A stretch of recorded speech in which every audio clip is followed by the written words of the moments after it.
السلام عليكم ورحمة الله وبركاته.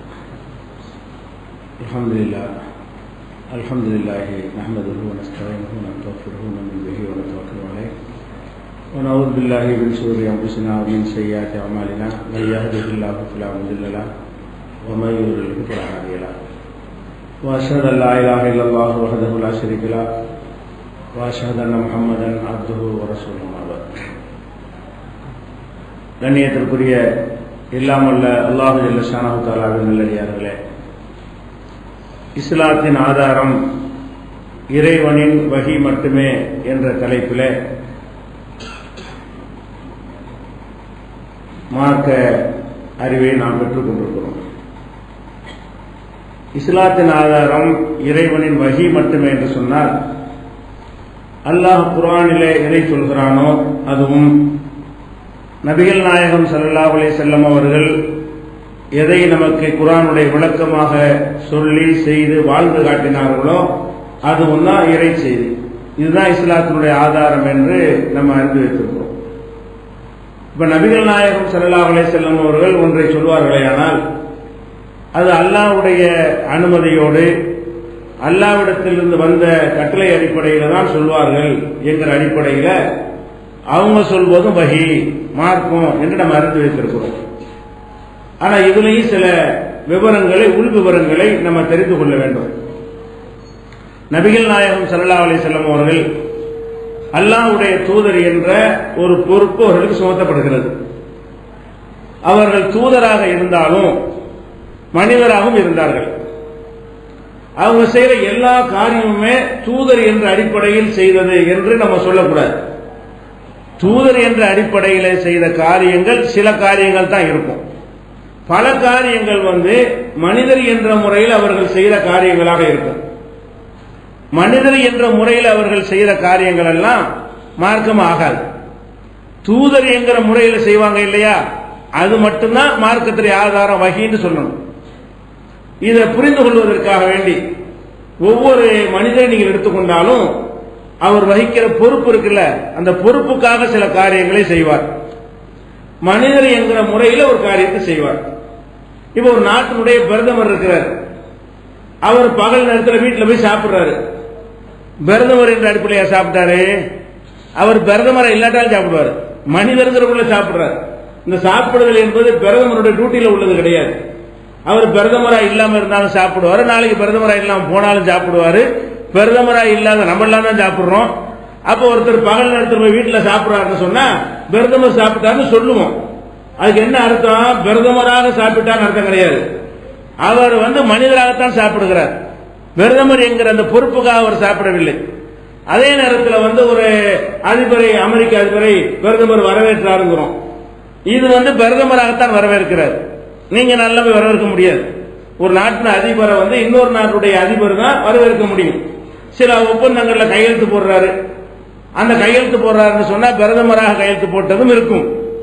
அவரே சொந்தத்துக்கு ஒரு வீடு வாங்குறாரு, கையெழுத்து போட்டு வாங்குறாரு பிரதமர். அது பிரதமரா வாங்கினதா? இல்ல. அவருடைய சொந்த தேவைக்கு ஒரு வீட்டை வாங்கினார்னு சொன்னா பிரதமர் பங்களா வாங்கினார்னு சொல்லுவாங்க. பிரதமர் வாங்கினாரா அந்த மனிதர் வாங்குறாரா? அந்த மனிதர் தான் வாங்குறாரு.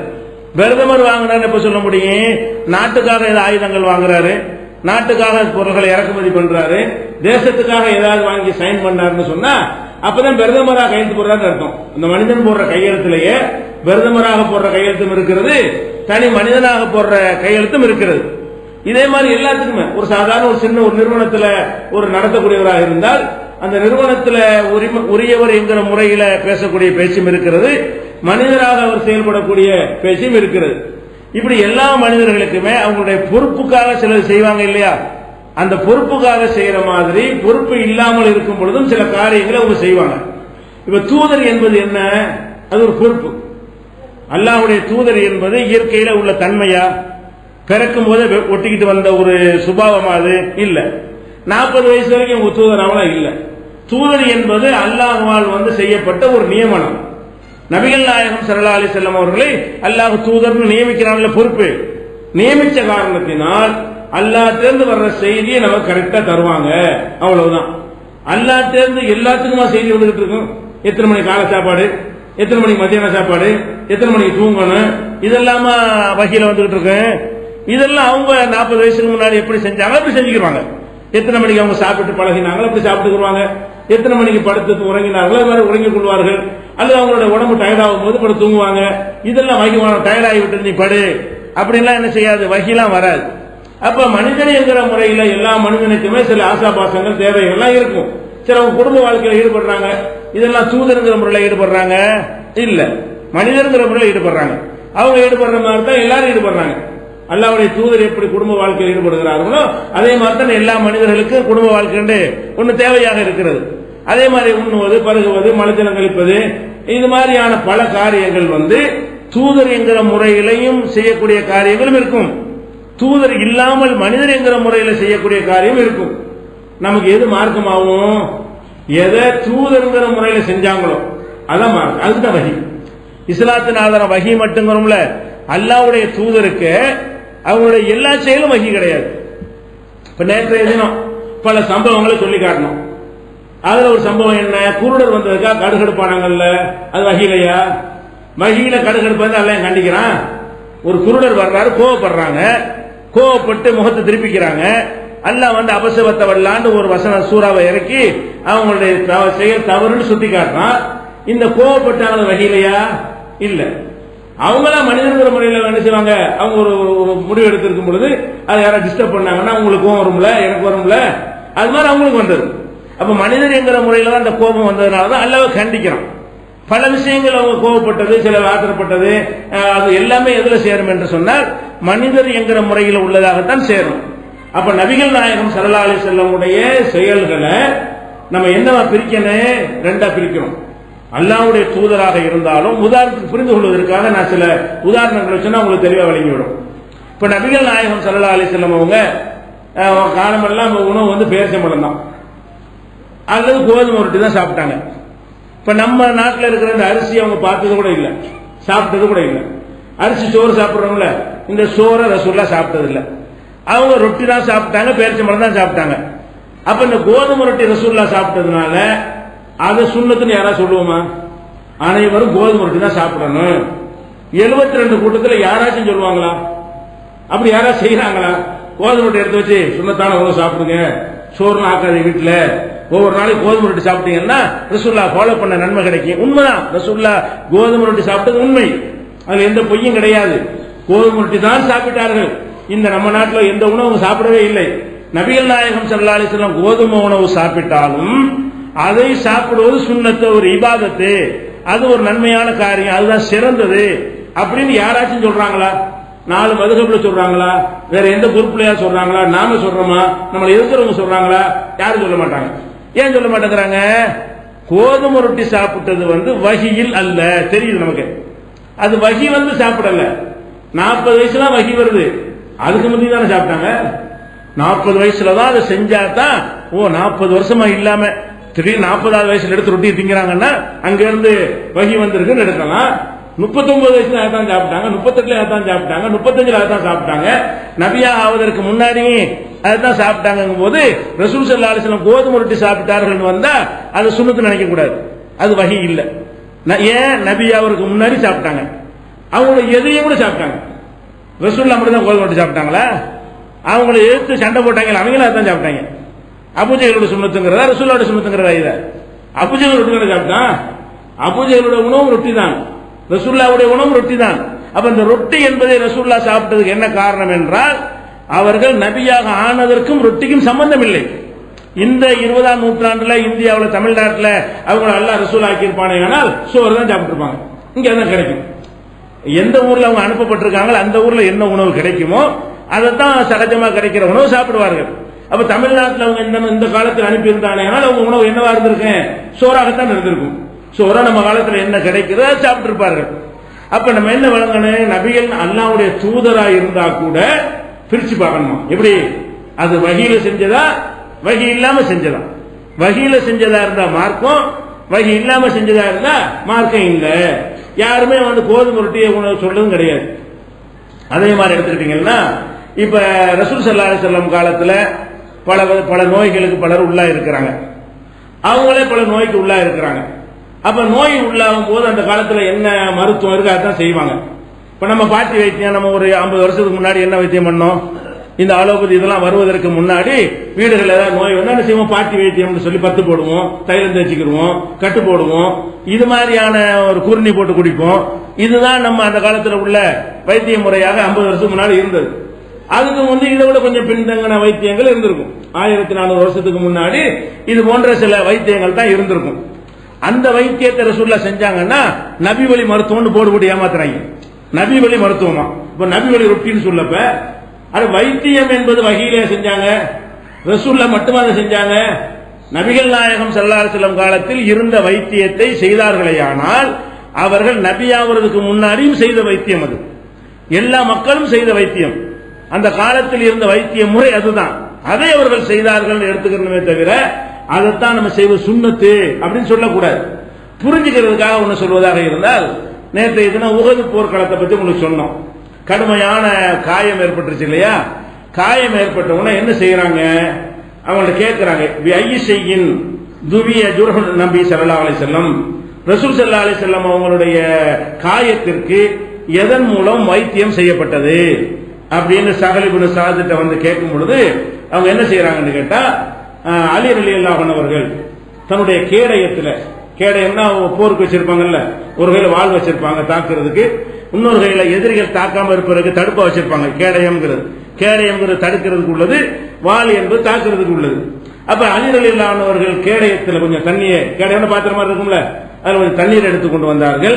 பாத்திமா ரலியல்லாஹு அன்ஹா தண்ணியை வச்சு அந்த ரத்தக்கரையெல்லாம் கழுவி விட்டார்கள். கழுவுன உடனே ஒரு பாய், கோரைப்பாய், ஈச்சம்பாய் இருக்குல்ல, அந்த பாய் ஒன்று எடுத்து அதை எரிச்சு சாம்பலாக்கி அந்த சாம்பல் எடுத்து அப்படியே அந்த காயப்பட்ட இடத்துல பூசின உடனே ரத்தம் நின்றுச்சு, ரத்தம் ஓடியது நின்றது. இப்படின்னு சொல்லி புகாரியில 200 நிறைய இடத்துல இருக்கிறது, புரிஞ்சுக்கிறது 243 உதாரணத்துக்காக. அப்ப புகாரியில 243வது ஹதீஸ்ல என்ன இருக்கிறது? ஒரு காயம் ஏற்பட்டால் அதுக்கு செய்யற வைத்தியம் என்ன? சாம்பலை பூசிக்கொள்வது இருக்கிறது. இன்னைக்கு ஒரு ஆக்சிடென்ட் ஆனா சாம்பல் பூச முடியுமா? சாம்பல் பூசுற நல்ல வைத்தியமா? ஒண்ணும் இல்லாதது பரவாயில்ல. அந்த காலத்துல அதுவும் இல்லாட்டி ரத்தம் ஓடி செத்து போயிடும். அந்த காலத்துல இதை கூட செய்யலாம், ரத்தத்தை தடுக்கவில்லை என்று சொன்னால் ஆள் இன்னும் சீக்கிரம் போயிருவாங்க. அதனால அந்த சாம்பலை போட்டு என்ன செய்யாங்க, ரத்தம் வராம தடுத்து கொண்டார்கள். இப்ப சாம்பல் எல்லாம் பூசினா இன்ஃபெக்ஷன் ஆயிரும், அதெல்லாம் செய்யக்கூடாது அப்படிங்கிற மாதிரியான ஒரு காலத்தில் நம்ம இன்னைக்கு வாழ்ந்து கொண்டிருக்கிறோம். அப்ப இது யாராவது காயப்பட்டு ஆக்சிடென்ட் ஆகிவிட்டால் உடனே பாயை ஏற்றி சாம்பலை பூசுங்க, ரசூலுல்லாஹ் தான் பூசினாங்க அப்ப அப்படின்னு சொல்லி சுனத்து சொல்ல முடியுமா? அது வஹீல செஞ்சது கிடையாது. இந்த வைத்தியம் எல்லாம் இது ரசூலுல்லாஹ் அவங்க ஆக்கப்படாட்டால் செஞ்சிருப்பாங்க. இறை தூதர் ஆக்கப்படலன்னு வைங்க, வேற ஏதோ ஒரு காரணத்தினால காயம் வந்துருச்சுன்னு வைங்க, அப்ப என்ன செஞ்சிருப்பாங்க? அப்ப இறை தூதர்ங்கிற முறையில் செஞ்ச விஷயங்கள் பிரிச்சு பார்க்க நமக்கே தெரியும். இறை தூதர்ங்கிற முறையில் செய்யறாரா, இறை தூதர் அல்லாத முறையில் செய்யறாரா, அது நமக்கே தெரியும். ஒரு வீட்டில் ஒரு நாட்டினுடைய முதலமைச்சரா இருக்காரு, அவர் வீட்டுக்கு வர்றாரு, மனைவி சோறு வைங்கிறாரு, அது முதல்வர் வகையில சொல்றாரா, கணவர் சொல்றாரா? கணவர் சொல்றாரு. அவர் முதல்வராக இருக்கலாம், முதல்வராக இருந்தாலும் என்ன செய்யறாரு, சோத்தை வைங்கிறாங்க வீட்டில் வந்து சோறு வைக்க சொன்னா எந்த அடிப்படையில்? தமிழ்நாட்டு முதலமைச்சர் அடிப்படையிலையா? இல்ல, அவர் உங்க வீட்டுடைய கணவர் உள்ள கொண்டு வந்து என்ன செய்யறாரு, சாப்பாடு எடுத்து வைக்க சொல்றாரு. ஆபீஸ்ல உட்காந்து ஃபைல் எடுத்துட்டு வாங்க, என்ன அர்த்தம்? ஃபைல் எடுத்துட்டு வாங்குறாரு, அது முதல்வர் முன்ன எடுத்துட்டு சொல்றாரு. இப்படி நமக்கே தெரியும் அந்த பொறுப்புக்காக செய்யற விஷயங்களா அல்லது பொறுப்பேற்ற இயல்பாக செய்யக்கூடிய காரியங்களா, ரெண்டாக பிரிக்கணும். இயல்பாக செய்கிற காரியங்கள் எல்லாம் எதுல சேர்க்கக்கூடாது? மார்க்கத்தில் சேர்க்கக்கூடாது, அது வஹீல செய்யறது கிடையாது, வஹி வராமலும் செய்வார்கள். அப்ப இந்த மாதிரி தான் புரிந்து கொள்ளணும் மருத்துவத்தை எல்லாம். அதே மாதிரி வந்து ரசூல் ஸல்லல்லாஹு அலைஹி வஸல்லம் அவர்கள் இப்ப நம்ம எத்தனை விதமான சட்டையெல்லாம் போடுறோம். உண்மையில் அவங்களோட ஆடையை நீங்க ஆய்வு செஞ்சு பார்த்தீங்கன்னா இப்ப நம்ம போட்டிருக்கிற எந்த விதமான ஆடையும் அவங்க போட்டதே கிடையாது. நம்ம போடுற மாதிரியான இந்த மாதிரியான ஆடைகள்லாம் அந்த காலத்தில் இல்லை. என்ன, ஒரு போர்வை தான் போத்துவாங்க, ஒரு போர்வை அது சுத்திக்கிறாங்க, முழு கையுமே வெளியே தெரியும். காலமெல்லாம் இதுதான் போத்திருந்தாங்க. கீழே ஒரு வேஷ்டி, கட்டி கொள்ளக்கூடிய ஒரு வேஷ்டி, மேல ஒரு போர்வை. சில நேரங்களில் பெருநாள் இது மாதிரி விசேஷத்துக்காக வேண்டி ஒரு சட்டை ஒன்று வச்சிருப்பாங்க, அதை போட்டுக் கொள்வார்கள். சட்டைனா உழைப்புலாம் இருக்காது, கை வச்சதுக்கு பேர் சட்டையுமாங்க, அவ்வளவுதான், வழங்குதா? அது அந்த காலத்தில் உள்ள முறைப்படி தச்சு வச்சிருப்பாங்க. அது காலர்களெல்லாம் கிடையாது. இப்ப நம்ம ரசூல் ஸல்லல்லாஹு அலைஹி வஸல்லம் எப்ப பார்த்தாலும் இந்த துணியை தான் போர்த்தி கொண்டிருந்தார்கள். அதனால நம்மள என்ன செய்யணும், துணியை தான் போத்துற சுன்னத்து நேரா சொல்லுவோமா? ரசூலுல்லாஹ் போத்துன நிஜம், ரசூல் ஸல்லல்லாஹு அலைஹி வஸல்லம் அவர்கள் ஒரு மேல ஒரு துணியை போட்டு இப்படி ஒன்னு போட்டுக்கொண்டு கை முழுசு வெளியே தெரிகிற மாதிரி தான் நடமாடினார்கள். அந்த காலத்துல எல்லாம் கிடைச்சிச்சு. இந்த மாதிரியான நினைச்ச நேரத்துல துணி எடுக்கிற ஜவுளி கடை, ரெடிமேட் கடையெல்லாம் அப்ப இல்ல. அந்த காலத்தில் என்ன கிடைக்குமோ அதை வைத்துக் கொண்டு அவங்கள்ட்ட பொருளாதாரத்துக்கு தகுந்தவாறு அந்த காலத்துல மக்கள் எப்படி வாழ்ந்தாங்க அந்த மாதிரி எல்லா மக்களும் அப்படித்தான் வாழ்ந்தாங்க. ரசூல்லா மட்டும் வாழவில்லை, எல்லா மக்கள் அந்த மாதிரி தான் வாழ்ந்தார்கள். அதே மாதிரி ரசூல் ஸல்லல்லாஹு அலைஹி வஸல்லம் வாழ்ந்திருக்கிறாங்கன்னு எடுத்துக்கொள்ளணுமே தவிர நாம் ஆடை அணிவதாக இருந்தால் ஒரு துண்டை போர்த்தி கொண்டுதான் வெளியே நடமாட வேண்டும், அதுதான் சுன்னத்து, பெரிய நன்மையான காரியம் சொல்ல முடியுமா? ஏன் சொல்ல முடியாது என்றால் அவங்க அந்த நாட்டு வழக்கம் அது. யாரிடத்திலாம் Dress கம்மியா இருக்கிறது அவங்க இதைத்தான் ட்ரெஸ்ஸாக ஆக்கிக் கொள்வார்கள். Dress வசதி உள்ளவர்கள் கூட குறைய ஆடைகளை வைத்திருப்பார்கள். இப்படியாக நம்ம என்ன செய்யணும், பிரிச்சு வழங்கிக் கொள்ள வேண்டும். இப்ப நபிகள் நாயகம் ஸல்லல்லாஹு அலைஹி வஸல்லம் அவர்கள் ஆயிஷா நாயகி என்ன பண்றாங்கன்னு கேட்டா ஒரு முரட்டு வேஷ்டி ஒன்று எடுத்து அதை காட்டுறாங்க. யமன்ல தயாரிக்கப்பட்ட ஒரு யமன் நாட்டில் யமன் சொல்றாங்கல்ல அந்த நாட்டில் தயாரிக்கப்பட்ட ஒரு முரட்டு வேஷ்டி எடுத்து ஒரு மேற்போர்வை எடுத்து இந்த ரெண்டையும் அணிந்த நிலையில் தான் ரசூல் ஸல்லல்லாஹு அலைஹி வஸல்லம் மரணித்தார்கள். கீழே முரட்டு வேஷ்டியும் மேல ஒரு போர்வையும் அணிந்த நிலையில் தான் மரணித்தார்கள். அந்த போர்வையும் வேஷ்டியும் தான் இருக்குது அப்படின்னு சொல்லி அவங்க மனைவி ஆயிஷா நாயகி மக்கள் மத்தியில் என்ன செய்யறாங்க, எடுத்து காட்டுறாங்க. கேள்வி கேட்கும்போது மரணிக்கும் போது எந்த ஆடை அணிந்திருந்தார்கள் ஒருத்தர் கேட்கிறாரு. அதுக்கு சொல்லால் விளக்காம எடுத்துக்கொண்டு காட்சி விளக்குறாங்க. இது ரெண்டையும் தான் போட்டிருந்தாங்க பாத்துக்க அப்படின்னு. அப்ப என்ன வழங்குறது, அவங்களுடைய முரட்டு வேஷ்டி அணிவது, ஒரு முரட்டு போர்வை போர்த்திக் கொள்வதுதான் அவங்களுடைய ஆடைன்னு விளங்குது பெரும்பாலும். அது சுன்னத்து சொல்லுவோமா? அப்படி ஒருத்தர் போட்டா கூட நல்லது கிடையாது. ஏன், அல்லாஹ்வுடைய நியமத்தை வெளிப்படுத்தி நம்ம சொல்லணும், கஞ்சத்தனம் பண்ணக்கூடாது. அல்லாஹ் நிறைய தந்திருந்தான்னு சொன்னா அது வெளிப்படுற மாதிரி நடந்து கொள்ளணும். நமக்கு என்ன பட்ட கட்டளை, அவங்களுக்கு அல்லாஹ் கொடுக்கல. அன்றைக்கு இருந்த நேரத்தில் அல்லாஹ் என்ன செய்யல, பணம் கொடுத்தாலும் பொருள்கள் கிடைக்காத ஒரு காலம், அப்படியான ஒரு காலத்தில் இருந்ததுனால செஞ்சாங்கன்னு எடுத்துக்கொள்றோம். இது நீங்க புகாரில 390வது புகாரில 3108வது ஹதீஸில் இதை பார்க்கலாம். அதே போல நபிகள் நாயகம் ஸல்லல்லாஹு அலைஹி வஸல்லம் அவர்கள் துஆ செய்தார்களே ஆனால் மலை தொழுகைக்கு துஆ செய்வாங்க. கை ரெண்டையும் உயர்த்தினாங்கன்னா அவங்களுடைய அக்குள்லாம் தெரியும். அவ்வளவுதான், ஆடையுடைய அளவு அவ்வளவுதான். அந்த மாதிரியாக இன்னைக்கு ஒருத்தர் செஞ்சாருன்னா இமாமத்தோடு விரட்டி விட்டுருவாங்க. அஜர் தொழுவிச்சார்னு வைங்க, அக்குள் தெரிகிற மாதிரி தொழுவிச்சாருன்னா அஜரத்தை வச்சுக்கிறோமா, நம்ம செய்ய மாட்டோம். அந்த சுன்னத்தை நம்ம சொல்வது இல்லையே.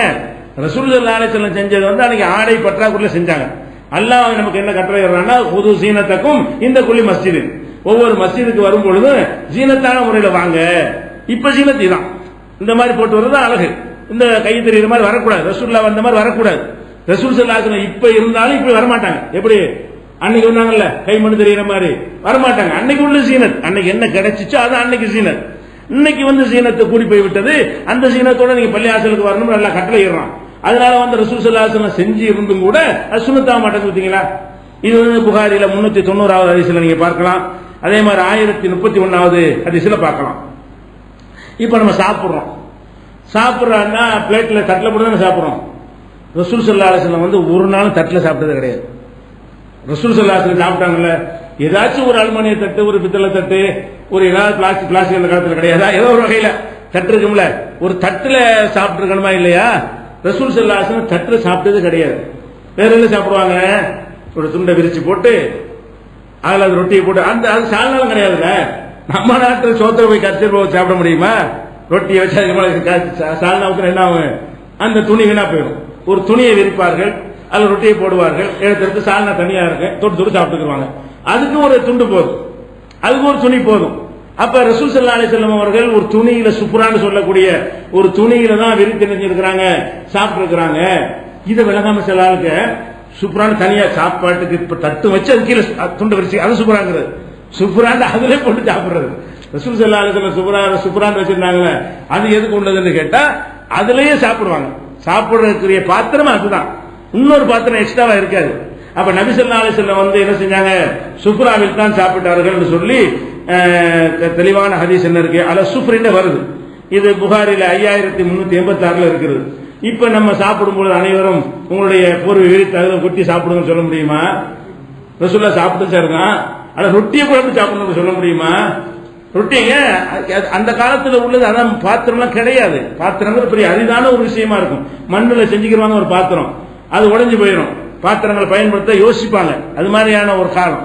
அந்த காலத்துல என்ன துணியில போட்டு சாப்பிட்டு இருந்தாங்கன்னா அதான் அந்த காலத்துல முடியும். இந்த காலம் யூஸ் அண்ட் த்ரோ காலம் வாழ்ந்துட்டு இருக்கோம். கழுவுற தண்ணி கணக்கு பண்ணோம்னா தூக்கி போட்டு ஈஸியா இருக்குது. தண்ணி கூலிக்கு ஆள் பிடிக்கிறது, பாத்திரங்கள் ஆள் பிடிக்கிறதுலாம் கணக்கு பண்ணீங்கன்னா கழுவிட்டு தூக்கி போடுற பாத்திரம் இருக்குல்ல, அது கணக்கு பார்த்து சிக்கனமானது. நீங்க பாத்திரத்தை வாங்கி அது கழுவுறதுக்கு மீன் போடுற போட்டு ஆள் கூலிக்கு ஆளை போட்டு தண்ணி திறந்து விட்டு இவ்வளவு கணக்கு பண்ணி பாத்தீங்கன்னா சாப்பிட்டோமா தட்டத்துக்கு எரிஞ்சமா அப்படி போனோம்னு சொன்னா செலவு வேற கம்மியா இருக்கு. பார்த்தா அதிக செலவு மாதிரி தெரியும். துல்லியமா கணக்கு பண்ணணும்னு சொன்னா இதுல செலவு குறைவாக இருக்கும். அப்ப அந்த மாதிரி ஒரு காலத்துல செஞ்சா தப்பாது. நீ சுப்புராவில சாப்பிட்டு சொல்ல முடியுமா? அப்ப நபிகள் நாயகம் ஸல்லல்லாஹு அலைஹி வஸல்லமுடைய இந்த செயல்களை கூட நம்ம எப்படி பிரிக்கிறோம்? ரெண்டு விதமா பிரிக்கிறோம். ரசூலுல்லாஹ் துணியில போட்டு தான் சாப்பிட்டு இருந்தாலும் அது சுன்னத்து இல்லை. அது ரசூலாக இல்லாட்டாலும் சாப்பிட்டு இருப்பார்கள். அந்த மக்களுடைய வழக்கம் அதுதான். அந்த காலத்தில் இருந்த சாப்பாட்டு முறை அதுதான். அதனால சாப்பிட்டார்கள் எடுத்துக்கொள்வோமே தவிர அது வகியில சாப்பிட்டார்கள் எடுத்துக்கல. வகி தொடர்பு உள்ள ஒரு தூதர் அவங்க செயலை பிரிக்கிறோம். இது வகி, இது வகி இல்லாது. வகியை வராத அளவு இப்படி பின்பற்றுறது யோசிச்சு பாருங்க. வகி வர்றவருக்கு ரெண்டா பிரிக்கிறோம். அபு ஹனீஃபா வகி வருமா? வகி வர்றாலே ரெண்டா பிரிக்கிறோமே. அல்லாஹ்வுடைய ரசூலுக்கு வகி வரும். வகி வந்தா கூட இது வகியான்னு பாக்குறோம். ரசூல் ஸல்லல்லாஹு அலைஹி வஸல்லம் செயலை பார்க்கிற ஆதாரம் இருக்குது. இது வகியில் செஞ்சாங்களா வகி இல்லாம செஞ்சாங்களா இப்படி பிரிச்சு பார்க்கும் பொழுது வகி அறவே சஹாபாக்கள் வகி வருமா? அபூபக்கருக்கு வருமா? உமருக்கு வருமா? உஸ்மானுக்கு வருமா? அலிக்கு வருமா? வேற எந்த சஹாபிக்காவது வருமா? எந்த தாபிக்காவது வருமா? எந்த இமாமுக்காவது வருமா? யாருக்கும் வகி வராது. அப்ப வகியை வராத ஆட்கள் எப்படி ஃபாலோ பண்றது? வகி வர்றவரை இரண்டா பிரிக்கும் போது யாருக்கு வகி வந்தது அவரே இரண்டாக பிரித்து வகியைத்தான் ஏத்துக்கிறோம். வகி இல்லாத மார்க்கம் கிடையாது, அதுக்கு சம்பந்தம் இல்ல அப்படி சொல்றோமா இல்லையா? அப்ப நபி ஸல்லல்லாஹு அலைஹி வஸல்லம் ஒட்டகத்துல ஹஜ்ஜுக்கு போனாங்க. எல்லா பயணம் ஒட்டகத்துல தானே. ஒட்டகத்துல போற சுன்னத்துன்னு யாராவது சொல்லுவாங்களா? இன்னைக்கு அவங்க போனது நிஜம். ஒட்டகத்துல போனது பொய்யா? ஆதாரபூர்வமான செய்தி தான். ஆனா அது சுன்னத்தானே இல்லைங்கிறோம். ஏன் இல்ல? அவங்க ரசூலுங்கிற முறையில் போனாங்க. அவங்களை எதிர்த்து சண்டைக்கு வந்து அபூஜஹல் அந்த ஒட்டகத்துல வந்தான். ரசூலுல்லாஹ் எப்படி ஒட்டகத்துல போனாங்களோ எதிரையும் ஒட்டகத்துல வந்தான். அதனால நபி அவருக்கு முந்தைய ஒட்டகத்துல வந்தாங்க. நபி ஆகாட்டா ஒட்டகத்துல போயிருப்பாங்க. அந்த காலத்துல இருந்த பயணத்துக்குரிய சாதனை அதானே. இந்த காலத்துல இருந்தாங்கன்னா பிளேட்ல போயிட்டு வந்திருப்பாங்க. எவ்வளவு ஊருக்கு போயிருக்கலாம். அல்லாஹ்வுடைய தூதர் இந்த காலத்துல அனுப்பி இருந்தால் ஒரு நாட்டுக்கு என்ன செய்வாங்க? பிரச்சாரம் பண்றதுக்கு அல்லாஹ் அனுப்பி விடுவான். அது பெரிய விஷயம் கிடையாது. பிளேட்ல கூட போவாங்க. அப்ப அந்த வசதிகளை பயன்படுத்திக் கொள்வார்கள். அந்த காலத்தில் இருந்திருந்தா அந்த காலத்தில் இருந்த வாகனம் அவ்வளவுதான்.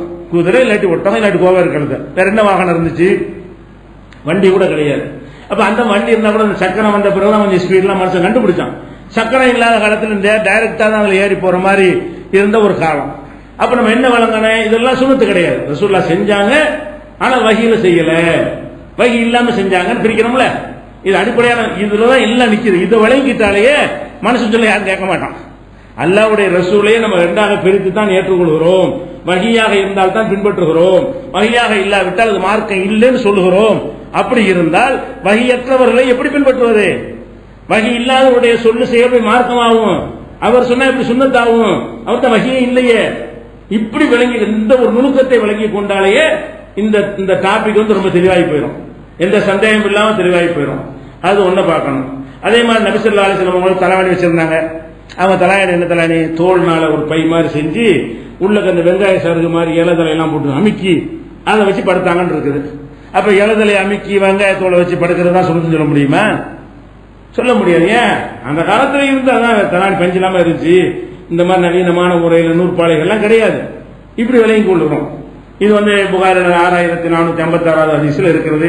அதே மாதிரி அவங்க வீட்டுல விளக்கெல்லாம் இருக்க. ரசூலுல்லாஹ்வுடைய காலத்துல வீட்டுல விளக்கரிக்க கூட வசதி கிடையாது. அந்த மாதிரி இருட்டுல தான் வாழ்ந்துருக்கிறாங்க. நம்ம எவ்வளவு பெரிய வெளிச்சம் இத்தனை லைட்டை போட்டு உட்கார்ந்துட்டு இருக்கிறோம். இந்த வெளிச்சத்தை ஒப்பிட்டு பார்த்தா அது சம்பந்தமே இல்லை. அவ்வளவு பெரிய இருட்டுல வாழ்ந்துருக்கிறாங்க அவங்க. அது சுண்ணத்து சொல்ல முடியுமா? இருட்டில் வாழ்வது சுண்ணத்து. வீட்டுல இருட்டுலாம் திங்கணும், இருட்டுலாம் படுக்கணும்னு சொல்ல முடியுமா? ஆனா இருட்டுலாம் ரசூலுல்லாஹ் இருந்தாங்கிற உண்மை. அது கோரப்பாயில படுத்தாங்கிற உண்மை. கைத்து கட்டில படுத்து உடம்பெல்லாம் வரி வரியா விழுந்ததுங்கிறது உண்மை. அதெல்லாம் தூதர்ங்கிற முறையில் செஞ்சதா? அதான் கேள்வி. வகி செஞ்சதா? அல்லாட்ட ஆர்டர் இனிமே கைத்து கட்டில படுந்து ஆர்டர் அப்படி அப்படின்னா ஓகே. அதனால இது ரெண்டாக நம்ம என்ன செய்ய வேண்டும்னா பிரிச்சுக்கிறணும். இந்த பிரிக்கிறத கூட ரசூல் ஸல்லல்லாஹு ரெண்டா பிரிக்கணும் அப்படின்னா நபிகள் நாயகம் ஸல்லல்லாஹு அலைஹி வஸல்லமுடைய மார்க்க சம்பந்தமான செயல்கள் இருக்குல்ல, வகி அந்த செயல்கள் அதை பொறுத்த வரைக்கும் கேள்வி கேட்காம ஃபாலோ பண்ணிடணும். தொழுகும்போது கையை உயர்த்தினாங்க. இது வகியில வகி இல்லாமையா? இது வகியில செஞ்சிருக்க முடியும். தொழுகைங்கிறது அதுக்கு முந்தைய இல்ல. அவங்க நபியான பிறகுதான் தொழுகைன்னு வருது. தக்பீர் கட்ட போய் இப்படி கையை ஒசத்துறாங்கன்னா எதை காது அரிசிச்சு அதனால சொல்ல முடியுமா? அது சொல்லக்கூடாது. கையை ஒசத்துனாங்கன்னா ஒசத்திட வேண்டியதான், கட்டுனாங்கன்னா கட்டிட வேண்டியதான். இதெல்லாம் எதுல தான் செஞ்சிருப்பாங்க? வகையில தான் செஞ்சிருப்பாங்க. இது இபாதத்துல எந்த விஷயமா இருந்தாலும் சரி ரசூல் ஸல்லல்லாஹு அலைஹி வஸல்லம் செஞ்சா செஞ்சிட வேண்டியதான், சொன்னா செஞ்சிட வேண்டியதான், அங்கீகரிச்சா செஞ்சிட வேண்டியதான். ரசூல் ஸல்லல்லாஹு அலைஹி வஸல்லம் உடைய சொல் செயல் அங்கீகாரம் எது இருந்தாலும் அப்படி ஃபாலோ பண்ணிட வேண்டியதான். ஆனா இந்த துன்யாவுடைய விஷயங்கள் இருக்குல்ல, அந்த மாதிரி விஷயங்களாக இருந்தால் ரசூலுல்லாஹ் சொன்னாலும் செஞ்சாலும் சொன்னா தான் அது வஹியாகும். சில காரியத்தை அவங்க செய்வாங்க, செஞ்சுட்டு சும்மா விட்டாங்கன்னு சொன்னா ஊர் வழக்கப்படி செஞ்சாங்கன்னு விளங்கிக்கிறேன். நீங்களும் செய்யுங்கன்னு சொன்னா அது சுமத்தாகி போயிடும். உலக காரியமா இருந்தா கூட இப்படித்தான் நீங்கள் செய்ய வேண்டும் ஆர்டர் பண்ணாங்கன்னு வைங்களேன், அப்ப வஹீல சொல்றாங்கன்னு அர்த்தம். நம்ம எல்லாரையும் செய்ய சொல்லி ஆர்டர் பண்ண என்ன அர்த்தம்? வஹீல சொல்றாங்கன்னு அர்த்தம். இதை புரிஞ்சுக்கிறதுக்கு உங்களுக்கு சொல்றீங்களே, தலைமுடி வளர்க்கிறோம், தலையில முடி வளருது. ரசூல் ஸல்லல்லாஹு அலைஹி வஸல்லம் தலைமுடி வச்சிருந்தாங்களா இல்லையா? நல்ல பெருசா வச்சிருந்தாங்க. தோல் புஜத்துல வந்து விடுகிற அளவுக்கு நினைஞ்சாங்க அவங்க முடி வச்சிருந்தாங்க, தாடியும் வச்சிருந்தாங்க. ரசூல் ஸல்லல்லாஹு அலைஹி வஸல்லம் அவர்கள் தலைமுடி வச்சிருந்தார்கள், தாடியும் வச்சிருந்தார்கள். தாடி சுன்னத்துங்கிறோம், தலைமுடி சுன்னத்துன்னு யாரும் சொல்ல மாட்டாங்க. முட்டடிச்சாலும் சரி, கிராப் அடிச்சாலும் சரி, எப்படி வேணாலும் இருந்துக்கலாம் சொல்றோம். ரெண்டு ரசூல செஞ்சாங்களாம். ரெண்டுமே ரசூல் ஸல்லல்லாஹு அலைஹி வஸல்லம் அவர்கள் தாடியும் நன்றாக வைத்திருந்தார்கள், தலைமுடியும் நன்றாக பெரிய அளவு வைத்திருந்தார்கள். அப்ப தலைமுடி வைக்கும் போது நம்ம என்ன செய்யறோம்? அது வகி கிடையாது, ஊர் வழக்கப்படி வச்சுக்கிட்டாங்க, அது சாதாரண இயற்கை முடி வளர்ந்து விட்டுட்டாங்க அப்படின்னு சொல்றோம். தாடியை மட்டும் என்ன செய்யணும்? சுன்னத்து முறையா செய்யறோம் அப்படின்னு கேட்டா தலைமுடிக்கு அவங்க வச்சாங்களே தவிர வையின்னு சொல்லல. தாடி வச்சாங்க, வைக்க சொன்னாங்க. அல்ல வளைக்கணும். இந்த உலக விஷயங்கள்ல வந்து பேப்பர்ல போட்டு சாப்பிட்டாங்கன்னு வைங்க, அது சுன்னத்து இல்ல. எல்லாரும் சாப்பிடு பேப்பர்ல சுன்னத்தாய் போயிடும். அவங்க பேப்பரை போட்டு சாப்பிட்டாங்கன்னா துன்யா வகி இல்லாத விஷயம். ஆர்டர் பண்றது வகையில தான் பண்ண முடியும். எல்லாரும் ஒட்டகத்தில் தான் போக வேண்டும் இப்படி சொல்லியிருந்தா வகையா போயிடும். அவங்க ஒட்டகத்தில் போனாங்கன்னு வைங்க, வகை இல்லை, அது இயற்கையா நடக்கிற ஒரு காரியங்கள். அப்ப ஒட்டகத்தில் ரசூலுல்லாஹ் போய்கொண்டு இப்படித்தான் ஒட்டகத்தில் எல்லோரும் போக வேண்டும் அப்படின்னு சொன்னா அப்ப சுன்னத்தாயிரும்.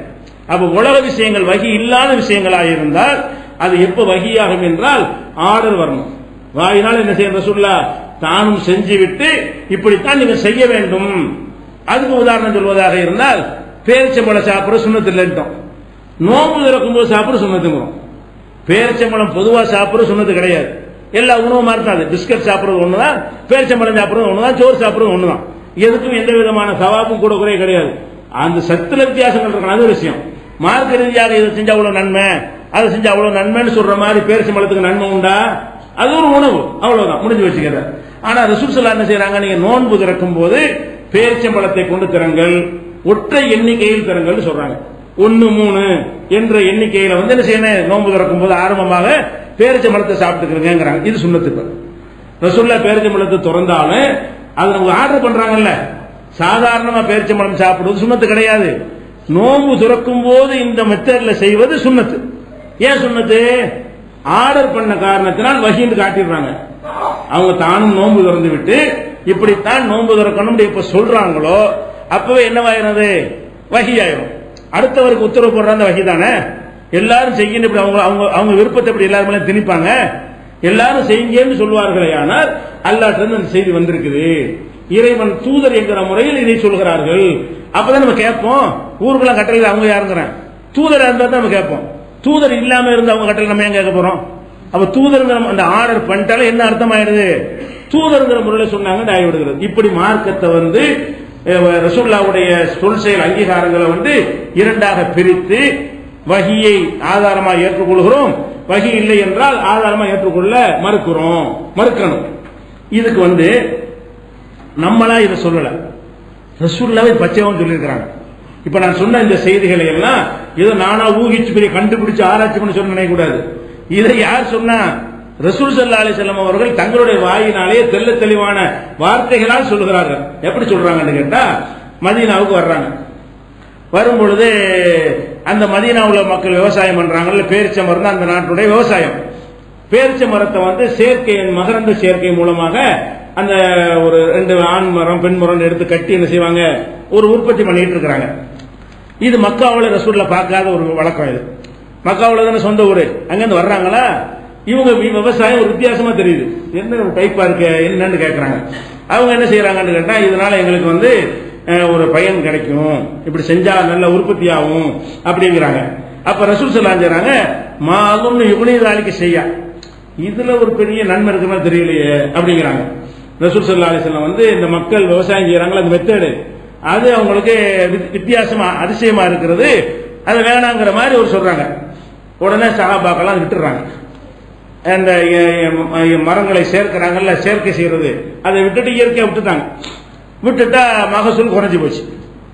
மகசூல் நேரத்தில் பாக்குறாங்க, எல்லா மரத்திலையும் காய்ச்சி தொங்குறதுக்கு பதிலா ஒண்ணுமே இல்லாம கிடக்கு.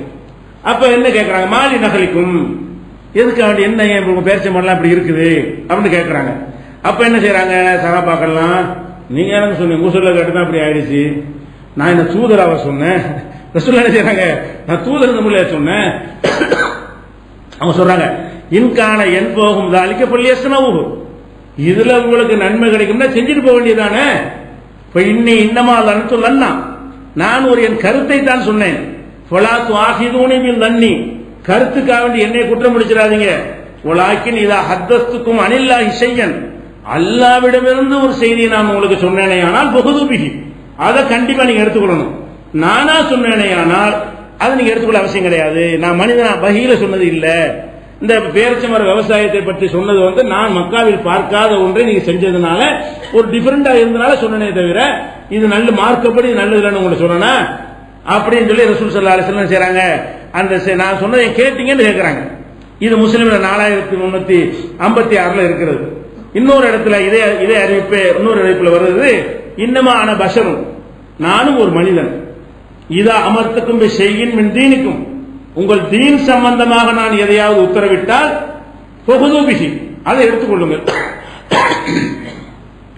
வைதா அமர்த்துக்கும் செய்யும் என் ரய்யே, என்னுடைய சொந்த அபிப்பிராயத்தின் மூலமாக எதையாவது நான் உங்களுக்கு சொன்னால் இன்னமான பஷரும், நான் ஒரு மனிதன் தான், எடுக்க தேவையில்லை, சரிந்து பட்டா எடுத்துக்கிறேன், இல்லாட்டி விட்டு போங்க. அது மார்க்கம் கிடையாது. ரசூலுல்லாஹ் பிரிக்கிறாங்க, தீனே மார்க்க சம்பந்தமா, மறுமை சம்பந்தமா, வணக்கம் சம்பந்தமா, ஹலால் ஹராம் சம்பந்தமா, சட்டத்திட்டம் சம்பந்தமா நான் ஏதாவது சொன்னால்தான் நீங்க அதை எடுத்துக்கொள்ளணுமே தவிர மற்ற விஷயங்களை சொன்னால் உங்களுக்கு ஒரு கருத்து இருக்கிற மாதிரி எனக்கு ஒரு கருத்து இருக்கும், நான் என் கருத்தை சொல்லுவேன், அது உங்களுக்கு சரின்னு பட்டா எடுத்துக்கொள்ளலாம், இல்லாட்டி என்ன செய்யலாம், விட்டு விடலாம் என்று ரசூல் ஸல்லல்லாஹு அலைஹி வஸல்லம் அப்படி ரெண்டா பிரிக்கிறாங்க. என்னுடைய செயல்ல வஹி உள்ளதும் இருக்கிறது, வஹி இல்லாததும் இருக்கிறது, தீன் உள்ளதும் இருக்கிறது, தீன் அல்லாததும் இருக்கிறது. தீனை சொன்னா ஏத்துக்கிறங்க, தீன் அல்லாத சொன்னால் யோசிச்சு பார்த்து உங்க முடிவு, விரும்புனா ஒட்டகத்துல பிறந்தா போய்க்கிறங்க, இல்லாட்டி விருப்பம் அப்படி, அது உங்க விருப்பத்தை சேர்ந்தது என்று ரசூல் ஸல்லல்லாஹு அலைஹி வஸல்லம் பிரிக்கிறார்கள். இது புகாரில, முஸ்லிம்ல 4357வது ஹதீஸாக இருக்கிறது. இதே மாதிரி இன்னொரு சம்பவத்தை பாருங்க. இப்ப ரசூல் ஸல்லல்லாஹு அலைஹி வஸல்லம் காலத்துல பரீரான்னு ஒரு அம்மா இருந்தாங்க. இந்த பரீராங்கிறவங்க ஒரு அடிமையா இருந்து, ஆயிஷா நாயகிட்ட அடிமையா இருந்து, ஆயிஷா நாயகி விடுதலை செஞ்சு அவங்கள வந்து ஒரு கண்ணியமான முறையில் வச்சிருந்தாங்க. ரசூலுல்லாஹ் வீட்டிலே வேலைகள்லாம் செஞ்சுட்டு இருக்கிற ஒரு அம்மா. அந்த அம்மா அவங்களுக்கு முகைஸ்னு ஒரு ஆளை கல்யாணம் பண்ணி வைக்கிறாங்க. பரீராங்கிற அம்மாவுக்கு முகைஸ்னு ஒரு ஆளை கல்யாணம் பண்ணி வைக்கிறாங்க. அவங்க ரெண்டு பேருக்கும் ஒத்து போகல. இந்த அம்மா என்ன செய்யுதுன்னு கேட்டா, நான் இவரோட வாழ மாட்டேன், எனக்கு வேணாம், கல்யாணம் பண்ண பிறகு அந்த புருஷனை வேணான்னு சொல்லுது. கணவனை வேணான்னு சொல்லக்கூடிய உரிமை மனைவிக்கு இருக்கிறது. ஆண்களுக்கு இருக்கிற மாதிரி பெண்களுக்கு என்ன செய்கிறது, அந்த உரிமை இருக்கிறது. அந்த இடத்துல வேணாண்ட உடனே வாழ மாட்டேன்னு பிடிவாதம் பிடிக்குது. அவர் முகீஸ் இந்த பொம்பளை மேல ரொம்ப பிரியம், ரொம்ப முகபத்து வச்சிருக்கிறாரு. போனா எந்த அளவுக்கு ரோட்ல இருந்து அழுகுறாரு, கண்ணீர் ஓடிக்கிட்டே இருக்கிறது. பாக்குறவங்கள பரிதாபப்படுறாங்க, என்னடா இந்த அம்மா என்னை விட்டு போச்சு, வாழ மாட்டேங்குது இப்படின்னு சொல்லிட்டு என்ன செய்யறாரு, அவ்வளவுக்கு நேசத்தை வச்சிருக்கிறார் அவரு. இந்த அம்மா அவ்வளவு வெறுப்பு வச்சிருக்க அவர் மேல. இப்படியான ஒரு பஞ்சாயத்து நடக்குது ரசூல் ஸல்லல்லாஹு அலைஹி வஸல்லம் காலத்துல. அப்ப என்ன செய்யறாங்கன்னு கேட்டா, அப்பாஸ் வந்து சொல்றாங்க ரசூலுல்லாஹ்ட்ட, இந்த மாதிரி பாவமா இருக்குது, இந்த அம்மா வாழ மாட்டேங்குது, அந்த ஆள் பார்த்தா பாவமா இருக்குது, ஏதாவது அறிவுரை சொல்லுங்க அப்படின்னு சொல்லிட்டு சொன்ன உடனே ரசூல் ஸல்லல்லாஹு என்ன செய்யறாங்கன்னு கேட்டா, பரீராவை கூப்பிட்டு, பரீரா இத்தனைக்கு ரசூலுல்லாஹ்வுடைய மூத்த சேர்ந்தவங்க, ரசூலுல்லாஹ்வுடைய மனைவியால் தான் விடுதலை செய்யப்பட்டிருக்கிறாங்க ஆயிஷா நாயகிட்ட, வீட்டுல பழக்கமா உள்ளவங்க. அப்படி இருந்து ரசூலுல்லாஹ் என்ன செய்யறாங்கன்னு கேட்டா, லவ் ராஜேட்டிஹி, நீ அவரோட சேர்ந்து வாழலாம்ல, இந்த மாதிரி செய்யறிய, அவரோட சேர்ந்து வாழு அப்படின்னு சொல்றாங்க. இப்ப ரசூலுல்லாஹ் சொன்ன இந்த பரீரா நுணுக்கமா கேட்கறாங்க, இதை மார்க்க கட்டளையா உங்க சொந்த ஆலோசனையான்னு கேட்கறாங்க. எப்படி கேட்கறாங்க? நம்ம எப்படி கேட்கறாங்க? இது மார்க்கப்படி நான் சேர்ந்து வாழ்வதுதான் சட்டமா, அல்லது நீங்களா ஒரு இறக்கப்பட்டு ஒரு ஆலோசனை சொல்றீங்களான்னு இப்படி கேட்கிறேன் அம்மா. அப்ப ரசூலுல்லாஹ் செய்யறாங்க, இன்னமா அஸ்பவு, இல்ல நான் ஒரு ரெக்கமெண்ட் தான் பண்றேன், உனக்கு மார்க்க சட்டப்படி நீ பிரிஞ்சுக்கிற உரிமை இருக்குது, அல்லாஹ்வுடைய சட்டத்தில் உனக்கு பெரிய உரிமை இருக்கிறது, கட்டாயப்படுத்தி உன்னை சேர சொல்லி நான் ஆர்டர் பண்ண முடியாது, ஏன்னா அல்லாஹ் கொடுத்த உரிமை அது. நான் சொல்றது என்ன, ஒரு ரெக்கமெண்ட் பரிந்துரை செய்யறேன், பாவமா இருக்குல்ல அதுக்காக நான் சொல்றேன் அப்படிங்கிறார் ரசூலுல்லாஹ் சொல்றாங்க. அப்ப அந்த அம்மா சொல்லுது, லா ஹாஜத்தலி ஃபீ, எனக்கு ஒரு வேணான்றது கட்டளைன்னு சொல்லி இப்ப சேர்ந்துக்கிறேன், அதுதான் வஹீல வர்ற கட்டளை, அதுதான் மார்க்க சட்டம் சொல்லுங்க, இப்ப நான் சேர்ந்துக்கிறேன். மார்க்கத்தில் அப்படி அவசியம் இல்லை, எனக்கு அந்த உரிமை இருக்குது என்று சொன்னால் நீங்க ரெக்கமெண்ட் பண்ண நான் ஏத்துக்கிற மாட்டேங்குது. ரசூலுல்லாஹ்க்கு நேருக்கு நேரங்க ரசூல் ஸல்லல்லாஹு அலைஹி வஸல்லம் சொல்லும் போது கூட உங்க சொல்ல கேட்க பிரிச்சு கேட்டுக்கிட்டு அழகா விவரமா இருக்குது, விவரத்தை பிரிச்சு கேட்டுக்கொண்டு நீங்க ரசூல்ங்கிற முறையை சொல்றீங்களா அல்லது சும்மா இறக்கப்பட்டு பரிந்துரை பண்றீங்களா? ரசூல் முறையில சொன்னால் கண்டிப்பா நான் ஏத்தாவன சட்டம் அதுவாயும். ஒரு மனைவி புருஷனோட பிரியவே கூடாது, சேர்ந்துதான் ஆகணுங்கிற சட்டம் வந்துடும். அந்த மாதிரி அர்த்தத்தில் நீங்க சொல்றீங்களா வேற மாதிரி சொல்றீங்களான்னு கேக்குது. அப்ப ரசூலுல்லாஹ் என்ன செய்யறாங்க, யாருக்கு என்ன கேள்வி கேட்கறேன்னு கேட்கல, அந்த அந்த அம்மாவுடைய அந்த நுணுக்கத்தை அவங்க ரசிச்சுதானே பதில் சொல்றாங்க. இன்னமா நான் அஸ்பவு, இல்லம்மா நான் உத்தரவு உனக்கு போடல, நான் வெறுமனே ரெக்கமெண்ட் பண்றேன், பரிந்துரை செய்யறேன். அப்ப அந்த அம்மா என்ன சொல்ல, லா ஹாஜத்தலி ஃபீஹி, எனக்கு அவர் வேணான்றது. இப்ப என்ன மேட்ரு, ரசூல் ஸல்லல்லாஹு அலைஹி வஸல்லம் முகத்துக்கு நேர நீங்க சொல்ல கேட்க மாட்டேங்குது. அப்ப இது ஹதீஸ மறுத்த அம்மாவா? இது ரசூலுல்லாஹ்வுடைய சுன்னத்தை பேணாத ஒரு அம்மாவா? வஹியை நிராகரிச்ச அம்மாவா இந்த அம்மா? இல்ல. ரசூலுல்லாஹ் இதுக்காண்டி கண்டிச்சாங்களா? நான் சொல்றேன்னு கேட்க மாட்டியான்னு சொன்னாங்களா? கரெக்டா சொல்லிருக்காங்க அம்மா, சரிதானே. நம்ம பரிந்துரை செய்ய ஏற்றுக்கிற அவசியம் இருக்குது, நம்ம சாதாரண சொல்லத்தானே செய்வோம், ரெண்டு பேரும் சண்டை போட்டு தானே சேர்ந்து வாழங்கப்பான்னு சும்மா சொல்லுவோம். அப்ப அவர் கேட்பார், சட்டத்தில் அப்படி இருக்காண்டு, சட்டமா இல்ல உனக்கு உரிமை இருக்கு, அப்போடைய வேலையை பார்த்துட்டு சட்டத்துக்கு நான் கட்டுப்படும் நீங்க நான் ஏன் கேட்க அப்படி சொல்றோம்ல, இந்த ரேஞ்சில் வச்சு ரசூலுல்லாஹ் அம்மா கேட்குது. இப்ப நம்ம என்ன பார்க்கிறோம், நபிகள் நாயகம் ஸல்லல்லாஹு அலைஹி வஸல்லம் உருவாக்கின இந்த சமுதாயத்துல எல்லாருமே இது விளங்கி வச்சிருந்திருக்காங்க.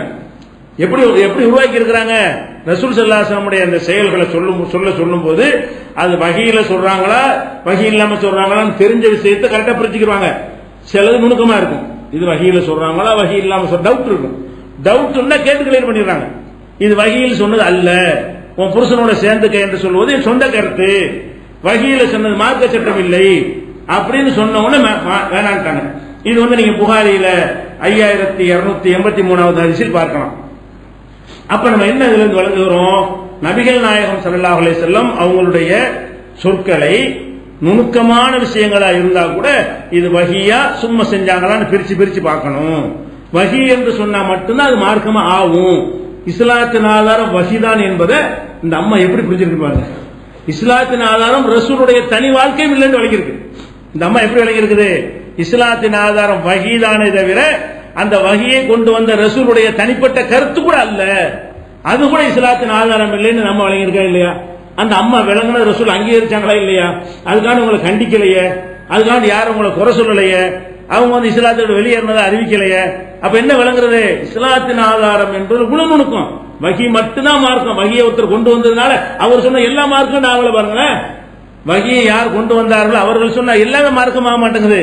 பிரிச்சு பார்க்கிற அளவுக்கு இந்த மார்க்கம் இருக்குன்னு சொன்னா வஹி வராதவர்களுடைய செயலை எப்படி நம்ம மார்க்கமாக்கி கொள்வது? இதான் மேட்டர். இது ஒண்ணு வழங்கினா போதும். வஹி வராத அவர் சொன்னார் இவர் சொன்னார், அவர் ஏன் சொல்லணும், அவர் வஹி வருமா இதை கேட்கணும். வஹி வந்த எங்கள் ரசூலை நாங்கள் இந்த அந்தஸ்தில் வைத்து பார்த்துக்கிட்டு இருக்கிறோம் மார்க்கத்தில். வஹி வராத ஒருத்தர் சொல்றாருங்கிறீங்க, அது சுன்னத்துங்கிறீங்க, வஹி வராதவர் ஹலால் ஆக்குறாருங்கிறீங்க, ஹராம் ஆக்குறாருன்னு கேட்கணுமா இல்லையா? அவ்வளவு நுணுக்கமா அந்த ஹதீஸ், இந்த ஒரு ஹதீஸ் போதும். அதே போல நபி ஸல்லல்லாஹு அலைஹி வஸல்லம் ஒரு விருந்துக்கு போறாங்க. விருந்துக்கு போகும்பொழுது அவங்களுக்கு உடும்பு கறி உணவோட வைக்கும் போது உடும்பு கறியை வச்சிருக்காங்க. உடும்பு மார்க்கத்தில் அனுமதிக்கப்பட்ட ஒரு உணவு தான். உடும்புங்கிறது தடுக்கப்பட்ட உணவு இல்லை. அது பார்த்தா ஒரு மாதிரியா ஓனான் மாதிரி எலி மாதிரி தெரிஞ்சாலும் இஸ்லாத்தில் தடுக்கப்பட்ட உணவு கிடையாது. அறிவியல் பூர்வமா நல்ல வலுவான உணவு. உடம்பு சாப்பிட்டான்னு செய்ய ரொம்ப உடம்பு ஸ்ட்ராங்காகவும் போயிடும். அந்த உடும்பு வச்சிடுறாங்க. வச்சவன ரசூலுல்லாஹ் சாப்பிட போகும்போது அந்த விருந்து வச்சவங்க சொல்றாங்க, இது உடும்பு சொல்லிக்கணும்ல, என்னன்னு தெரியாம சில ஆளுக்கு ஆட்டுக்கறி சாப்பிடுவாங்க, மாட்டுக்கறி சாப்பிட மாட்டாங்க. அவங்களுக்கு மாட்டுக்கறி வச்சோன்னு வைங்கள சொல்லிவிடணும், இது மாட்டுக்கறின்னு சொல்லிடுறேன். அவங்க விரும்பாத ஒண்ணா இருக்கும்ல, மாட்டுக்கறியும் சாப்பிடலாம் ஆட்டுக்கறியும் சாப்பிடலாம். ஆட்டுக்கறியை சாப்பிடுற நிறைய பேர் மாட்டுக்கறி வேணான்றாங்க. அப்ப நம்ம என்ன செய்யணும், இது மாட்டுக்கறிங்கன்னா கையை எடுத்துருவாங்கல்ல, மாட்டுக்கறி அப்ப வேற சாமான கொடுன்னு கேட்டுருவாங்க. அதுக்காக அந்த அம்மா என்ன செய்யறாங்க, ரசூல் ஸல்லல்லாஹு அலைஹி வஸல்லம் உடும்பு சாப்பிடுவாங்களா இல்லையான்னு தெரியலன்னு நினைச்சுக்கிட்டு இன்னஹு லப்புன், இது உடும்புன்னு சொன்னோன்னு கையை எடுத்துறாங்க. எடுத்து சாப்பிடுறதுக்காக கையை கொண்டு போறாங்க. இது உடும்பு கறின்னு சொன்னோன்னு டக்குன்னு கையை அந்த உணவுல இருந்து கையை எடுத்துறாங்க. பக்கத்துல ஹாலித் இப்னு வலீத், அவர் இஸ்லாத்துல ஏற்ற பிறகு பிற்காலத்தில் நடந்த ஒரு சம்பவம் இது. அவர் பக்கத்தில் இருக்கிறார். அப்ப அவர் கேட்கிறாரு, ஹராமுன் ஹுவ, டக்குன்னு கையை எடுத்துறீங்களே ஹராமா? அதான் ஹராம் கையை எடுப்பாங்க, சாப்பிட கையை கொண்டு போனீங்க, உடும்புன்னு சொன்ன கையை எடுத்துட்டீங்க, இது ஹராமா அப்படின்னு கேட்கிறாரு. அப்ப ரசூல் ஸல்லல்லாஹு அலைஹி வஸல்லம் சொல்றாங்க, ஹராம்லாம் கிடையாது, நான் இருந்த பகுதியில் இதை நான் பார்த்தது கிடையாது, இந்த உடுமை பார்த்தது கிடையாது, சாப்பிட்டு பழக்கம் கிடையாது, அதனால எனக்கு பிடிக்கல. நான் சாப்பிட்டு பார்த்து பழகாத ஒரு பிராணியா இருக்கிற காரணத்தினால எனக்கு பிடிக்கல, ஆனா ஹராம் கிடையாதுங்கிறாங்க. உடனே ஹாலித் இப்னு வலீத் என்ன செய்யறாரு, அதையும் சேர்த்து இழுத்து ரசூலுல்லாஹ்க்கு வச்சு எடுத்து இழுத்து அவர் விட்டு ஆரம்பிச்சிடுறாரு. ரசூல் ஸல்லல்லாஹு அலைஹி வஸல்லம் பார்த்து கொண்டிருக்கும் பொழுதே என்ன செய்யறாரு, எல்லாத்தையும் சேர்த்து அவர் சாப்பிட்டு முடிச்சிடுறாரு. இது புகாரில 5400வது ஹதீஸா இருக்குது. இப்ப என்ன மேட்டர்னு கேட்டா, ரசூல் ஸல்லல்லாஹு அலைஹி வஸல்லம் ஒண்ணு பிடிக்கல, ஆனா ஹராம் ஆகல. பாருங்க, இந்த உடுப்பு யாருக்கு பிடிக்கல, ரசூலுல்லாஹ்வுக்கு பிடிக்கல, ஆனா ஹராமாச்சா? ரசூலுல்லாஹ்வுக்கு பிடிக்கலங்கிறது வஹியால் பிடிக்காம போகல, சுபாவத்தால் பிடிக்கல, அவங்களுக்கு பிடிக்கல. அப்ப அல்லாஹ்வுடைய ரசூலுக்கு வஹியினால் அது பிடிக்காமல் போயிருந்தால் எல்லாருக்கும் ஹராமா இருக்கும். இந்த உடும்பு ஏன் பிடிக்கவில்லை என்று சொன்னால், அவங்க பார்க்கல, ஒரு புதிய ஒரு உணவாக இருக்கிறது, நான் இருந்த பகுதியில் இது காணப்படாத ஒன்றாக இருக்கிறது, அதனால நான் தொடவில்லைன்னு சொன்ன காரணத்தினால அது வஹி அல்ல, அவங்களுக்கு சுபாவத்தில் பிடிக்கவில்லை, இயல்பிலேயே அவங்களுக்கு என்ன செய்யல, இந்த உடும்பு பிடிக்கல, அதனால சாப்பிடுறேன். கரெக்டா விளங்கிட்டானே இல்லையா? இவர் என்ன விளங்குறாரு, உங்களுக்கு இப்படி எனக்கு என்ன, உங்களுக்கு வஹியில பிடிக்காம போனுச்சு, உங்களுக்கு சுபாவத்தில் பிடிக்கல, நான் சாப்பிடுறேன்னு சேர்த்து சாப்பிடுறேன். ஹாலித் விளங்குறாரா இல்லையா? ரசூல் ஸல்லல்லாஹு அலைஹி வஸல்லம் ஒன்று பிடிக்காமல் போனாலும் அது ஹராம் ஆகாது. எப்ப பிடிக்காம போனேன், மார்க்கத்துக்காக பிடிக்காமல் போகணும், வஹியின் காரணமாக பிடிக்காமல் போகணும். அவங்களுக்கு சுபாவத்தில் சில உணவுகள் பிடிக்காம போகுமே. ஆனால் இப்ப மருதாணி ரசூலுல்லாஹ்வுக்கு பிடிக்காது, ஆனா நமக்கு எல்லாத்துக்கும் கட்டளை இட்டு இருக்கிறாங்க, மருதாணி போட்டுக்கிறங்க. ஆயிஷா நாயி மருதாணி போடவே மாட்டாங்க, ஏன்னு கேட்டா ரசூலுல்லாஹ்க்கு அந்த மருதாணி வாடை பிடிக்காது, அதனால நான் போட மாட்டேன் அப்படின்னு சொல்றாங்க. ஆனா ரசூலுல்லாஹ் எல்லாத்துக்கும் கட்டளை இட்டாங்களா இல்லையா? அவங்களுக்கு பிடிக்காத மருதாணி வாடை நம்மளை போட சொன்னாங்களா இல்லையா? சில பேருக்கு சில வாடை பிடிக்காது, சில பேருக்கு சில உணவு பிடிக்காது, சில பேருக்கு சில ருசி பிடிக்காது, சில கலர் பிடிக்காது. அந்த மாதிரியான ஒரு அடிப்படையில் ரசூல் ஸல்லல்லாஹு அலைஹி வஸல்லத்துக்கு பிடிக்காத ஒன்று உடும்பு ஒன்று. ஆனால் அது ஹராமாச்சா, மக்ரூஹாச்சா, தடுக்கப்பட்டதாச்சா? ஆவல. அப்ப இது புகாரில் இருக்கக்கூடிய இந்த ஹதீஸ். அப்ப இது எல்லாத்தையும் நம்ம அடிப்படை என்ன விளங்கிக் கொள்கிறோம், வஹி என்பது ரசூல், வஹி மட்டும் தான் இஸ்லாத்தின் ஆதாரம் என்பதை எவ்வளவு நுணுக்கமாக இந்த மார்க்கத்தை நம்ம பிரிச்சு வச்சிருக்கிறோம், எவ்வளவு நுணுக்கமா பிரிச்சிருக்கிறோம். அல்லாஹ்வுடைய ரசூல் செஞ்சு இருந்தாலும் அது வஹியில் செஞ்சாங்களான்னு பிரிச்சு பார்க்க வேண்டும். வஹியில செஞ்சு இருந்தால் அது மார்க்கமாகிவிடும். வஹி இல்லாமல் செஞ்சிருந்தார்களே ஆனால், மனிதராக அவங்களுடைய சுபாவத்தில் இயல்புல செய்திருந்தார்களே ஆனால் அது என்னவாயிர மார்க்கம் ஆகாது. இப்படியாக நம்ம பிரிக்கிறோம். இப்ப ரசூல் ஸல்லல்லாஹு அலைஹி வஸல்லம் தலப்பா கட்டினாங்கிறதுக்கு ஆதாரம், சில நேரங்களில் தலப்பா கட்டினாங்க, அது சுன்னத்துன்னு சொல்ல முடியுமா? சொல்ல முடியாது. தொப்பி போட்டதே இல்லை, அதுக்கு ஆதாரமே இல்லை. போட்டா அனுமதிக்கப்பட்ட ஒரு காரியமாக சுன்னத்துலாம் கிடையாது. தலப்பா கட்டிருக்காங்க, சில நேரங்களில் மக்கா வெற்றியின் போதெல்லாம் கருப்பு தலப்பாகை கட்டி வந்தார்கள்லாம் இருக்கிறது, அது சுன்னத்துன்னு யாருமே சொல்ல முடியாது. ஏன்? அவங்க அந்த தலப்பா கட்டுறது ஒரு கௌரவமான ஒரு இடத்துக்கு போகும்போது ஒரு தலைமைத்துவத்தை காட்டும் போது தலையில கட்டிக்கிறதுங்கிற ஒரு பழக்கம் இருந்துச்சு, எல்லாரும் கட்டிக்கிறாங்க. அந்த மாதிரி ரசூல் ஸல்லல்லாஹு அலைஹி வஸல்லம் தலையில நினைஞ்சிட்டாங்க, கட்டிக்கிட்டாங்களே தவிர உங்களுக்கு ஆர்டர் பண்ணல, எல்லாரும் தலப்பா கட்டுங்க, அவங்க தான் கட்டினாங்களே, இருக்கிற மக்கள் யாரும் கட்டவும் இல்லை. அப்ப அந்த மாதிரி பிரிக்கிறோம். தலப்பா கட்டுறது சுன்னத்து இல்ல, குதிரையில போறது சுன்னத்து இல்ல, ஒட்டக கறி சாப்பிடுற சுன்னத்து இல்ல, பேரிச்சம்பழம் சாப்பிடுற சுன்னத்து இல்ல, அவங்க மாதிரி ட்ரெஸ் போற சுன்னத்து கிடையாது. அந்த காலத்துல தேல் கடிச்சா வெட்டி விட்டு ரத்தத்தை வெளியேற்றிட்டு இருப்பாங்க, அதெல்லாம் அந்த காலத்துல செய்ய, ஊசி போட்டு ஈஸியா முடிச்சுட்டு போயிடலாம், அப்படியான காலத்துல வாழ்றோம். அப்ப அவங்க காலத்துல இருந்த மருத்துவங்கள்லாம் எதுல வராது, மார்க்கத்துல வராது. திப்ப நபின்னு ஒரு பெரிய புஸ்தகம் எழுதிக்கிறாங்க, நபியின் மருத்துவம் சொல்லி. இந்த காலத்துல செய்ய முடியுமா? இஸ்லாத்தை கேவலப்படுத்திட்டு போயிடும். இந்த மருத்துவத்தை செஞ்சு அந்த காலத்துல அது பயன் இருந்துச்சு, ஓகே. அந்த காலத்துல உள்ள மருத்துவம் என்னவோ அதுதான் செஞ்சிருப்பாங்க, பயன் செஞ்சு. நம்ம கூட நாட்டு வைத்தியம், சித்த வைத்தியம் எல்லாம் பயன் தரதான் செய்யும். உடனே செய்யறதுக்கு வாய்ப்பு இருக்கு. இதெல்லாம் லேட்டாக 3 மாசம் 6 மாசம் வரைக்கும் வேதனைப்பட்டுக்கிட்டு அப்படி இருக்க தேவை இருக்குதா? சிம்பிளா முடிஞ்சிருச்சா இல்லையா? அப்ப அந்த மாதிரிலாம் ரசூல் ஸல்லல்லாஹு அலைஹி வஸல்லம் வாழ்க்கையை பிரிக்கணும். உணவு, மருத்துவம், உடை, பழக்க வழக்கம், மலைஜலம் கழிக்கிறது. ரசூலுல்லாஹ் காலையில் 8 மணிக்கு மலைஜலம் கழிக்க போவார்கள்னா 8 மணிக்கு பூரா சுண்ணத்துக்க முடியாது. 8 மணிக்கு அவங்களுக்கு வருது, 8 மணிக்கு போறாங்க, 9 போக வேண்டியதான். இது அவரவருக்கு வரக்கூடிய தன்மை. இயற்கையாக அவரவருக்கு எப்ப இயற்கை உபாதை வருமோ அப்ப போய் சொல்ல வேண்டும். இப்னு உமர் ஒரு சஹாபி இருந்தார். இது புரிந்து கொள்ள அது எந்த அளவுக்குன்னா இவர் எல்லாருமே அறிஞர்கள் இவர் விமர்சனம் பண்ணுவாங்க. யார? இப்னு உமர். அவர் என்ன செய்வார்னு கேட்டா போவார், பிரயாணம் பண்ணி போவார். போகும்போது என்ன செய்வார்னா இந்த இடத்துல ரசூலுல்லாஹ் சிறுநீர்களுக்காக இறங்கி அங்க போய் சிறுநீர். பிரயாணத்தில் ரசூலுல்லாஹோட போயிருப்பார்ல, ரசூலுல்லாஹ் காலத்துக்கு பிந்தி நடக்குது எல்லாம். ரசூல் ஸல்லல்லாஹு அலைஹி வஸல்லம் காலத்துல நல்லா அவங்களை உன்னிப்பா பார்த்துக்கிட்டு இவர் எல்லாத்திலையும் பின்பற்ற நினைச்சு என்ன செய்வார்னு கேட்டா, ஒரு இடத்துல ரசூலுல்லாஹ் இயற்கை உபாதை கழிச்சான்னு வைங்களேன், அந்த இடத்துல போய் என்ன செய்வாரு, இந்த இடத்துல ரசூலுல்லாஹ் நில்லுங்க வந்துடுறேன்னு சொல்லிட்டு போய் யூரின் வராட்டா கூட என்ன செய்வாரு, அந்த இடத்துல உட்கார்ந்துட்டு வருவாரு. அதே மாதிரி ரசூல் ஸல்லல்லாஹு அலைஹி வஸல்லம் தொழுதாங்கன்னு வைங்களேன், தொழுக நேரம் தொழுது இருப்பாங்க, இவர் இந்த இடத்துல தொழுதாங்கன்னு தொழுவார். போற பிரயாணத்துல ஒரு இடத்துல சிறப்பிச்சு தொழுவது தனியா இருக்கிறது. போற இடத்துல தொழுதாங்கன்னா அது மாதிரி நம்மளும் போற இடத்துல தொழுதுக்கணும். இவர் இந்த இடத்தை தேர்ந்தெடுத்து என்ன செய்வாரு, அந்த மாதிரி செய்வாரு. இது அறிஞர்கள் என்ன செய்வாங்க, குறை சொல்லுவாங்க. இது வகி, அது பிரிச்சு பார்க்க தெரியல இவருக்கு. இப்னு உமர் ரசூலுல்லாஹ் பின்பற்றவங்கிற பேர்ல ரொம்ப ஓவரா போற என்ன செய்யறாரு, வகியில பின்பற்றணும். வகி அல்லாத மலஜலங்களுக்கு எல்லாம் பின்பற்ற முடியுமா? அந்த முறையை பின்பற்றணும். மலஜலம் கழிக்கும் இந்த மாதிரி போங்க, இந்த துவா ஓதுங்க, இப்படி செய்யுங்க, அதுகளை பின்பற்றணும். அதெல்லாம் இபாதத்துல ஒடியாந்துருது, திக்ர் செய்யறது அதெல்லாம் வணக்கத்துல வந்துருது. அது இல்லாத விஷயங்கள்ல பின்பற்றுறது என்பது கிடையாதுன்னு சொல்லி இப்னு உமரை எல்லா அறிஞர்களும் என்ன செய்வாங்க, எல்லா அறிஞரும் குறை சொல்லுவாங்க. எந்த அளவுக்குன்னா இவர் ரொம்ப ரொம்ப பிரிய வச்சிருந்தாரு. ஆனா அந்த வேறுபாடு தெரியாதவர் இருக்கிறாரு. எதுல வகியில பின்பற்றணும், வகி இல்லாட்டி பின்பற்றுவது இல்லை என்பதை இவர் புரியாதவரா இருக்காரு. எல்லாத்திலையும் போட்டு என்ன செய்வாரு, ஃபாலோ பண்ணிட்டு இருப்பாரு. ரசூலுல்லாஹ் நகம் வெட்டுறது பாப்பாரு, அந்த மாதிரி தான் வெட்டுவார். நகம் வெட்டணும்னு சொல்லிட்டு எப்படி வெட்டிக்க வேண்டியதானே, அதுவும் அதே மாதிரி வெட்டுவார். எல்லாத்திலும் அதே மாதிரி செய்வார். இப்படியானவர்கள் இருந்தார்கள். அப்படி தேவையில்லான மார்க்கத்தில் மற்றவர்கள் அப்படி இருக்கல, மற்ற சகாபாக்கள் அப்படி இருக்கல என்பது காலித் இப்னு வலீத், இந்த பரீரா, இந்த மாதிரியான சம்பவங்கள் எல்லாம் சான்றாக இருக்கிறது. இது ஒரு அடிப்படையாக நம்ம விளங்க வேண்டிய விஷயம். வகியையும் ரெண்டாக பிரிக்கணும். வகியே இல்ல, வகியை கொண்டு வந்த அல்லாஹ்வுடைய தூதரை ரெண்டாக பிரித்து அவங்க வகியில் சொன்னதை எடுத்துக்கொள்ள வேண்டும், வகி இல்லாமல் சொன்னதை மார்க்கம் இல்லை என்று முடிவு செய்ய வேண்டும். அப்ப இந்த பேசிக்கை வைத்து பார்த்தால் எல்லாம் பொய்யின் அடிபட்டு வருது. மதுஹபு, தரிகா, ஸலஃபு, கிளபு என்னென்ன சொல்லுகிறார்களோ அனைத்து ஆதாரங்களும் அல்லாஹ்விடத்தில் நிற்காது. வகி இல்லாதவங்களுடைய சொல்லத்தான் என்ன செய்யறாங்க, இவங்க ஆதாரமா எடுத்துக்கொண்டிருக்கிறார்கள் என்பதை விளங்கிக் கொள்ளணும். அடுத்ததாக இன்னொரு விஷயத்தையும் விளங்கிக் கொள்ளணும். இந்த வகி வருது இல்லையா, அல்லாஹ்வுடைய ரசூலுக்கு வகி வந்துச்சு.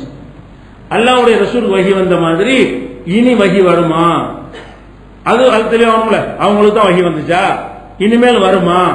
அப்படி சில பேர் என்ன செய்யறாங்கன்னா, சில தவறான சான்றுகளை வைத்துக் கொண்டு அவுலியாக்களுக்கு வகி வந்துச்சுங்கிறாங்க, பெரியார்களுக்கு வகி வந்துச்சுங்கிறாங்க.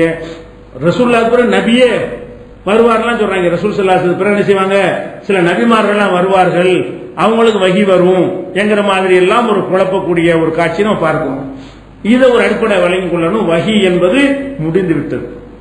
அடுத்து வழங்க வேண்டிய விஷயம் என்ன, இஸ்லாத்தின் ஆதாரம் வகி தான். வகிங்கிறது இருந்துகிட்டு இருக்கா, முடிஞ்சிருச்சா? முடிஞ்சு விட்டது. எங்க முடிஞ்சு விட்டது? கடைசி ஹஜ்ஜில வச்சு எல்லாம் முடிச்சுட்டான். அல் யௌம அக்மல்து லக்கும் தீனக்கும், இன்றோடு உங்கள் மார்க்கத்தை நான் முழுமையாக்கிட்டேன்.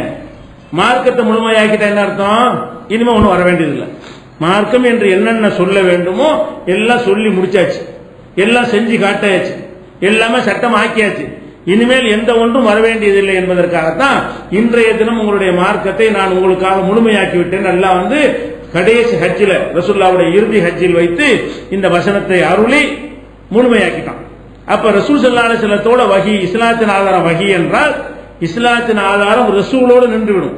ரசூலுக்கு அப்புறம் யாருக்காவது வகி வருமா என்றால் வரவே வராது. ஏனென்றால் நபிகள் நாயகம் ஸல்லல்லாஹு அலைஹி வஸல்லம் அவர்கள் கடைசி ரசூலு, கடைசி நபி. அடுத்து நம்ம விளங்க வேண்டிய விஷயம், ஏன்னா இஸ்லாத்தின் ஆதாரம் வகி நம்ம சொன்ன உடனே வகிதான் ஆதாரம், இந்த இவருக்கு வகி வந்துச்சுல, இந்த அவருக்கு வந்துச்சுல ஆரம்பிச்சிருவானு. எதை வழங்கிக்கிறேன், வகி வராதுங்கிறதுல தெளிவா இருக்கணும். வகி என்பது அதோட முடிஞ்சு இனிமேல் யாருக்கும் வரவே வராது. வகி வருவதற்கான வாசலை எல்லாம் நினைச்சுட்டான், ஒரே ஒரு வாசலை திறந்து வச்சிருக்கான், என்னன்னு கடைசியா வச்சுக்கிறோம். ஆனா வகியுடைய வாசலை முழுசா நினைச்சுட்டான்ல, அடைச்சிட்டான். அது அந்த ஆதாரம் தெரிஞ்சு கொள்ள வேண்டும். இப்ப நபிகள் நாயகம் ஸல்லல்லாஹு அலைஹி வஸல்லம் அவங்கள பத்தி அல்லாஹ் சொல்றான், குல் நபியே நீங்கள் சொல்லுங்கள், யா அய்யுஹன் நாசு, மனிதர்களே, எல்லாத்தையும் கூப்பிட சொல்றான். யா அய்யுஹன் நாசுனா யாரு? மனிதர்களே. இன்னி ரசூலுல்லாஹி இலைக்கும் ஜமீஆ, நான் உங்களுக்கு அனுப்பப்பட்ட அல்லாஹ்வின் தூதராவேன். ஜமீஅன், உங்கள் அனைவருக்கும் அனுப்பப்பட்ட தூதராவேன். இப்ப நபிகள் நாயகம் ஸல்லல்லாஹு அலைஹி வஸல்லம் அனுப்பும் போது ஒரு குறிப்பிட்ட குலத்துக்கு, கோத்திரத்துக்கு அனுப்பாம, ஒரு குறிப்பிட்ட காலத்துக்கு அனுப்பாம, எல்லா காலத்துக்கும் அனைத்து மனிதர்களுக்கும் தூதர்னு சொல்லி அனுப்புறான். அப்ப ஒருவரை அனைத்து மனிதர்களுக்கும் தூதர் என்று அனுப்பிவிட்டால் மனிதன் இருக்கிற காலம் வரைக்கும் தூதருக்கு வேலை இல்லை. ஏன்னா எல்லா மனிதரையும் கூப்பிட்டு தான் யாயு ஹொன்னாசன் கூப்பிடுறான். யாயு ஹொன்னாசன் மனிதனா இருக்கிற எல்லாரும் இந்த குர்ஆன் இருக்கிற காலம் வரைக்கும் யாரையெல்லாம் இந்த குர்ஆன் அழைக்கிறதோ அவ்வளவு பேர் மனிதர்கள் தான். அப்ப உங்களையும் கூப்பிட்டு எல்லாம் சொல்றான் மனிதர்கள் என்ற நீங்களும் தான் மனிதர்கள் கூப்பிட்டு சொல்றான். ரசூலுல்லாஹ் சொல்றான் எப்படி, இன்னி ரசூலுல்லாஹி இலைக்கும் ஜமீஆ, நான் அல்லாஹ்வினால் அனுப்பப்பட்ட தூதர் உங்கள் அனைவருக்கும், மனித குலம் அனைவருக்கும் தூதராக அனுப்பப்பட்டிருக்கிறேன். மூசா நபி அனுப்பப்பட்டாங்கன்னா அவங்க நமக்கு அனுப்பப்படவே இல்லை. அவங்களுடைய எந்த போதனை நமக்கு இருக்கா? ஈசா நபி போதனை நமக்கு இருக்குதா? அவங்க காலத்தில் வாழ்ந்த மக்களுக்கு சொன்னாங்க, அதோட முடிஞ்சு பினிஷ். அதுக்கு பிறகு தொடர்ச்சி கிடையாது. முகமது ஸல்லல்லாஹு அலைஹி வஸல்லம் அனுப்பப்பட்டு 14 நூற்றாண்டு ஓடுனா கூட அவங்களுடைய தூதுத்துவம் இன்னைக்கு நமக்கு இருக்கிறது. அந்த மாதிரி அல்லாஹ் 7வது அத்தியாயத்தில் 158வது வசனத்தில் சொல்றான், அனைத்து மனிதர்களுக்கும் நான் தூதர் என்று நீ சொல்லிடணும். உங்க ஊர் மக்காவாசிக்கு மட்டும் தூதர் கிடையாது, உன் காலத்து மக்களுக்கு மட்டும் தூதர் கிடையாது, எல்லா மக்களுக்கும் தூதர்னு சொல்லிடுறான் அல்லாஹ். அதே மாதிரி அல்லாஹ் சொல்றான், ஒமா அர்சல்நாக இல்லா காஃபத்தல் லின்னாஸ், நபியே முகமதே உன்னை மனித குலம் அத்தனை பேருக்கும் நான் தூதர் அனுப்பி இருக்கிறேன். காஃபத்தனா ஒருத்தர் கூட விடாம, காஃபத்தல் லின்னாஸ்னா மனித குலம் அனைவருக்கும் உன்னை தூதராக அனுப்பி இருக்கிறேன் அப்படின்னு சொல்லி 34வது அத்தியாயத்தில் 28வது வசனத்தில் சொல்றான். அப்ப இந்த 2 வசனம் என்ன சொல்லுது? ரசூல் ஸல்லல்லாஹு அலைஹி வஸல்லம் அவர்கள் உலக மக்களுக்கெல்லாம் தூதர். இன்னைக்கு அவங்க தான் தூதர். இன்னைக்கு அவங்க தான் தூதர். இன்னொருத்தர் வகியை பரப்புவது, இன்னொருத்தர் தூதர் வந்தா தானே வகி வர்றேன், தூதர் வரமாட்டார. தூதருங்கிறது அவர், இன்னைக்கும் அவர் தான் தூதர். அவருடைய போதனை தான் இன்னைக்கு நம்ம பின்பற்றி ஆகணும். அப்படின்னு சொன்னால் வகி முடிந்து விட்டது, வகி இனி வராது, வகி எல்லாம் முடித்து வைத்து விட்டாங்க என்பதற்கு இது ஒரு ஆதாரமா இருக்கிறது. அதே மாதிரி எல்லாம் என்ன செய்யறான்னு கேட்டா 9வது அத்தியாயத்தில் 33வது வசனத்தில் சொல்கிறான், ஹுவல்லதி அர்ஸல ரசூலஹு பில் ஹுதா வ தீனில் ஹக், அவன்தான் இந்த ரசூலை நேர்வழியை கொண்டும் உண்மையான மார்க்கத்தை கொண்டும் அனுப்பி இருக்கிறான். முஹம்மது ஸல்லல்லாஹு அலைஹி வஸல்லம் அவர்களை நேர்வழியை கொடுத்து தீனுல் ஹக் என்ற உண்மையான மார்க்கத்தை கொடுத்து அனுப்பி இருக்கிறான். எதுக்கு அனுப்பி இருக்கிறான் என்றால் லியுஹிரஹு அலா தீனி குல்லிஹி, உலகத்தில் உள்ள எல்லா தீன்களை விடவும் இது மேலோங்க செய்வதற்காக. எல்லாத்துக்கும் மேல இதுதான் இருக்கும். இன்னொரு தீன் வந்து இன்னொரு ரசூல் வந்தா இன்னொரு தீனா போயிடும், அது வந்தா அதுக்கு மேல இதுதான் நிற்கும். அப்ப இன்னொரு தீன் வரக்கூடாது என்பதற்கு தான் எல்லா தீன்களை விடவும் மேலோங்க செய்வதற்காக வேண்டி இந்த ரசூலை நான் அனுப்பி இருக்கிறேன். அப்ப முஹம்மது ஸல்லல்லாஹு அலைஹி வஸல்லம் அவர்கள் கடைசி தூதர் என்பதற்கு இந்த 9:33 ஆதாரமாக இருக்கிறது. அதே மாதிரி 33:40 அல்லாஹ் சொல்லி காட்டுகிறான், மாக்கான முஹம்மதுன் அபா அஹதி மின் ரிஜாலிக்கும், முகமது உங்களுடைய எந்த ஆணுக்கும் தந்தையாக இல்லை, வலாக்கின் ரசூலுல்லாஹி அல்லாஹ்வுடைய தூதராக இருக்கிறார்கள், ஹாத்தமன் நபியீன் நபிமார்களுக்கு முத்திரையாக இருக்கிறார்கள். முத்திரைனா சீல். சீல் வச்சா என்ன அர்த்தம்? உள்ள ஒன்று போடையில போஸ்ட் ஆபீஸ்ல ஒரு கவர்ல ஜாமான சீல் வச்சிருவாங்க, அல்லது ஒரு அரசாங்கத்தில் ஒரு கட்டடத்துக்கு சீல் வச்சுட்டு போயிடுவாங்க. சீல் வச்சா என்ன அர்த்தம்? வெளியில இருந்து ஒரு ஜாமான் உள்ள வரக்கூடாது, உள்ள ஒரு ஜாமான் வெளியே வைக்கக்கூடாது. அதான் சீல்ங்கிறது. முகமது ஸல்லல்லாஹு அலைஹி வஸல்லம் என்ன செய்யறான்னு கேட்டா ஹாத்தமுன் நபியீன் நபிமார்களுக்கு முத்திரையாக அனுப்பி இருக்கிறேன். சீல் வச்சுட்டு என்ன அர்த்தம்? ஒண்ணு இனிமே ஒரு ஆள் வர முடியாது, இதுக்குதான் முடிச்சாச்சு காரியம், எல்லா ஃபைல் எழுதி கணக்கு பண்ணி கையெழுத்தெல்லாம் போட்டுக்கிட்டு முடிச்ச பிறகு இனிமேல் அதுல எந்த ஒரு ஒர்க்கும் இல்லை அப்படிங்கும் போது சீல் வைப்பாங்க. அந்த மாதிரி முத்திரை வைக்கப்பட்டவராக ரசூல் ஸல்லல்லாஹு அலைஹி வஸல்லம் அவர்களை அல்லாஹ் சொல்லி காட்டுகிறான். நம்ம அடிக்கடி விளங்கி வைத்திருக்கிற ஒரு வசனம், பயான்கள்லாம் சொல்லுவாங்க, உமா அர்ஸல்னாக இல்லா ரஹ்மத்துல் லில் ஆலமீன், அகிலத்திற்கு அருட்கொடையாக உன்னை தூதர் அனுப்பி இருக்கிறோம். அப்ப நபி ஸல்லல்லாஹு அலைஹி வஸல்லம் அவர்கள் அகிலத்துக்கு அவங்க தான் தூதர். அவங்க காலத்துக்கு பிறகு எந்த ஒரு தூதர் வர வேண்டிய அவசியம் இல்லை என்று 21வது அத்தியாயத்தில் 107வது வசனத்தில் சொல்லுகிறான்.